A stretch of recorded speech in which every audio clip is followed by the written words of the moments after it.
नमस्कार मेरी कथाकार फैमिली। उम्मीद है आप सब अच्छे होंगे। तो चलते हैं आज की कहानी की ओर। कहते हैं इश्क खुदा है, इश्क जन्नत है, इश्क जमाने की सबसे बड़ी नेमत है। शायद यही सोचकर उन दोनों ने मोहब्बत की थी, लेकिन इस मोहब्बत को अंजाम नसीब नहीं था। और फिर वो हुआ जो सदियों से आशिकों के साथ होता आया है। कहते हैं कि उन्हें मौत नसीब हुई, लेकिन मौत से पहले एक दूसरे की आंखों में जो उन्होंने देखा उसी को असली सुकून कहते हैं। इस कहानी को कहने के लिए दिल में दर्द और आंखों में आंसू होने चाहिए।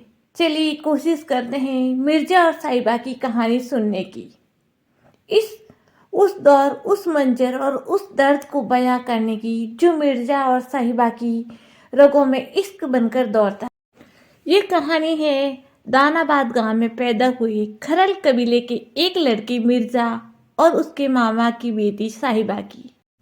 मिर्जा बचपन से ही अपने मामा के यहाँ रहता था।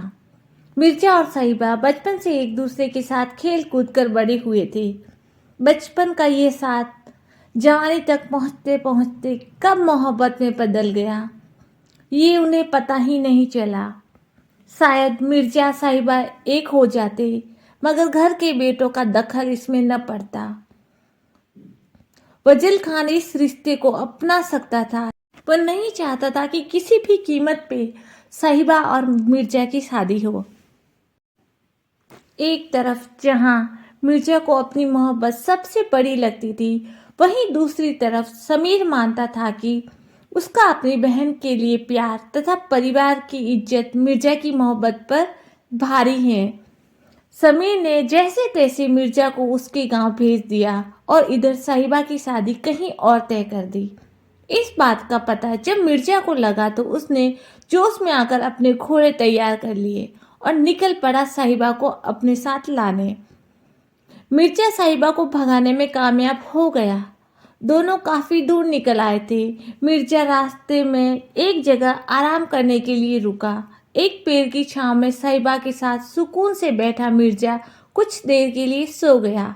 इसी बीच साहिबा ने अपने भाइयों को बचाने के लिए तीर तोड़ दिए। दरअसल वो मिर्जा की ताकत को जानती थी। उसे पता था कि उसके तीरों के सामने उसके भाई टिक नहीं सकेंगे। दूसरी ओर उसे विश्वास था कि वह अपने भाइयों को मना लेगी, क्योंकि वो नहीं चाहती थी कि कोई भी खून खराबा हो। उसे पता था कि अगर मिर्जा और उनके भाइयों का आमना सामना हुआ तो जरूर इनमें से किसी न किसी की मौत निश्चित थी, और वो नहीं चाहती थी कि कोई भी खून खराबा हो। इसीलिए उसने मिर्जा के सारे तीर तोड़ दिए।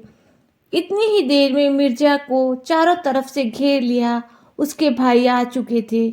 मिर्जा अपने तीर खोसता रहा, मगर सारे तीर टूट चुके थे। वह समझ गया था कि ये सब साहिबा ने किया है। इधर मिर्जा मौत के घाट उतार दिया गया। साहिबा उसकी मौत बर्दाश्त न कर सकी तथा उसने भी खुद को मार लिया। साहिबा बेवफा नहीं थी, बस वो सही गलत तय नहीं कह पाई।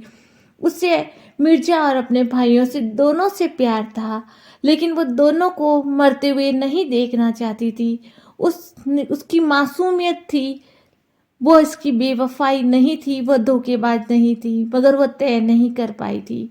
तो आपको आज की हमारी ये कहानी कैसी लगी? अगर आपको आज की हमारी कहानी पसंद आई हो तो प्लीज़ हमारे चैनल को लाइक, शेयर एंड सब्सक्राइब कीजिए। धन्यवाद।